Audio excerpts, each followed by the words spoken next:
Well, losing stinks, right? As you can tell by body language. But most importantly, I'm so proud of these guys, man. Like we've been through a lot this year, and these guys came in every day with their hard hats on, and they competed in practice, and they worked hard, and they competed in games, even through the losses. So I'm so proud of them. It hurts. It should hurt. Nobody likes to lose, but we can build on this and get better and make Natchitoches a proud city. Questions? Obviously, we've talked all year about 14 new guys, how you're going to do this, how you're going to gel, and you could tell, obviously, it finally came kind of like halfway through the season, and everyone was kind of, being friends and loving each other, and you said that, obviously, like, it's been a while, but what can you say about the two beside you? Obviously, I know it was Justin's last time in a Demons uniform, and then I think Chase has a few more years, but... No, these guys have been the heart and soul of the team. I coach them the hardest, and they're coachable, and they take it. You don't find many tough guys in this business on the court, and these guys are very tough mentally and physically, and they bring a lot to the table. I told this guy, in the locker room, everybody in this world has a twin, except for him. There's not another Justin Wilson out there. I'm so proud of him. I'm so thankful that in his last year, he allowed me to coach him, and in conference play, this dude was an animal in conference play. I'm gonna promote in the Southland meetings next summer to have a third team, to probably have a third team. 10 guys with 10 teams is hard. We got guys like these guys that probably deserve some recognition, but I get it. I'm not mad, but this guy deserved it. I'm proud of him, but like I told him the other day, and like in a video, like the great Rihanna says, shine bright like a diamond. So I tell this dude, go shine, man. Shine and be great, and represent the last name on the back of his jersey, and he's always a Demon for life. Yes, sir. Obviously, you're probably tired of playing Commerce at this point, but I guess what could you kind of say about it? And I know that it's like the second time in 5 days, but did anything they do, like, was it kind of surprising, or just, pretty much the same as last time, just every time? No, well, there's a difference, right? Like, they have two veteran guards that are really good. Tommy Lewis and Kalen Williams are both seniors, both experienced. And I give Coach credit, man. Those dudes guarded in the second half. Especially the last 10 minutes, they turned it up, pretty good. The one negative I could say about my team, and I know these guys will agree, even though they play as hard as they can be, is our Achilles heel is guarding in the second half. We do well in the first half, and then, you can't give up 60% shooting from the floor in the second half and expect to win, even though we had our chances, but we didn't win. So, this is a learning experience, and there's some things that I could have done better. I don't let anybody tell me. I wish we could rewind time, but that's not reality. So you got to move on and get better. Chase, it was a game that you guys led for a large proportion, but in that final 2 minutes, shots didn't fall and it allowed them to turn it around. Can you put your finger on anything specific that led to going cold at the wrong time? I could say for myself, it started with 2 missed free throws that I missed. I got to be accountable. I got to make those shots. And just like what Coach said, it was just better defense. I mean, they stopped us from scoring, and they picked it up in the second half. So we just had to find, for next year, at least for me, I got to find ways to get my team going better. What do you think was the difference in their defense going down the stretch there that was able to show the first half?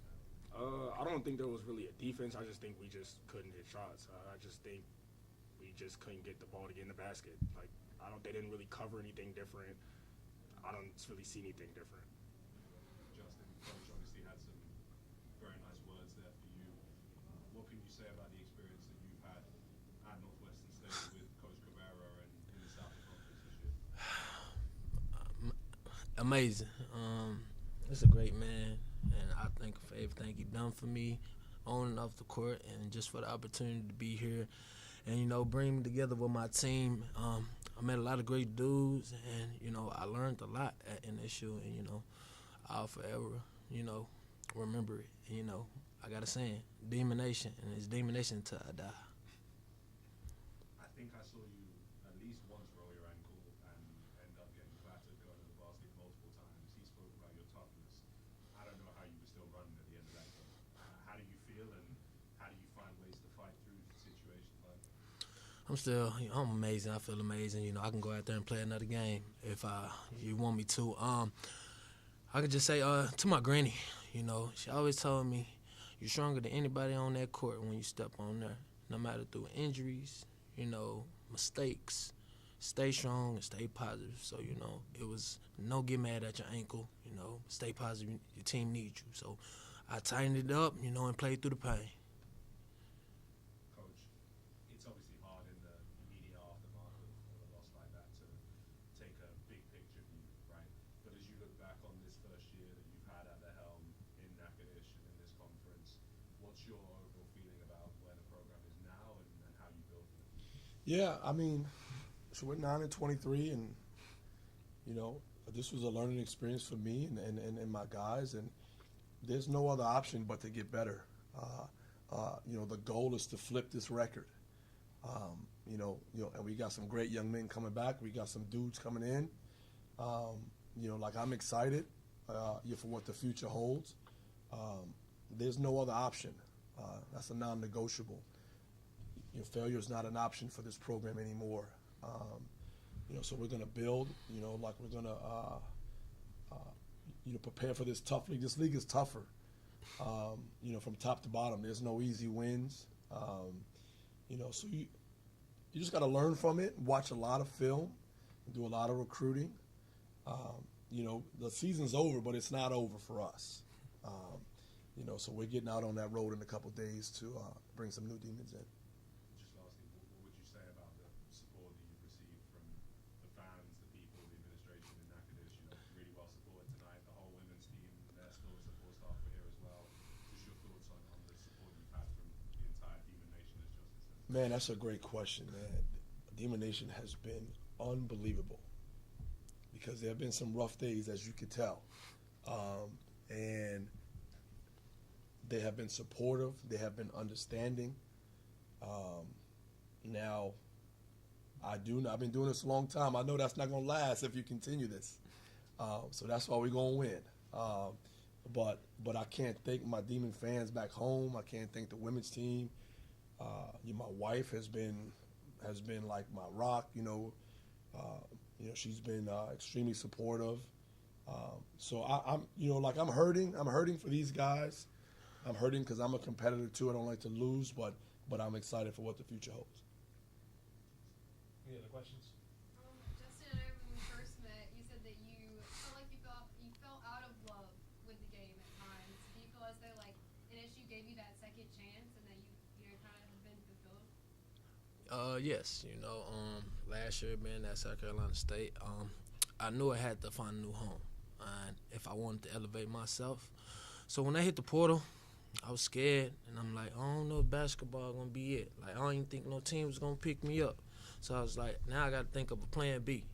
And, luckily God blessed me with the opportunity to meet Coach Cabrera, and, he gave me a scholarship. And, as soon as I got on campus, I just fell back in love with it, and I stick to it through the hard times, through the grind, through the confusion. I'm just grateful. I'm grateful for everything. Chase, for you, obviously, you kind of became the guy, obviously defensively a lot. And I know Coach Cabrera obviously allowed you to take over games at times. I guess what did you kind of take from, where you were last year, I guess, to this year, being at the Division I level and being able to excel at the level? At the beginning of the year, I kind of had struggles on the offensive end, like what you said. But I just really fell in love with playing defense and letting my defense turn to offense. And I feel like that's what made me a better player. At the beginning of the year, Coach would tell me, I feel like I was focusing too much on the offensive side rather than just accepting my role. So I feel like that was the change, and I feel like that's why he allowed me to get a bigger role in the team. Thanks, Coach. Thanks, Coach. I appreciate you guys. Thank y'all.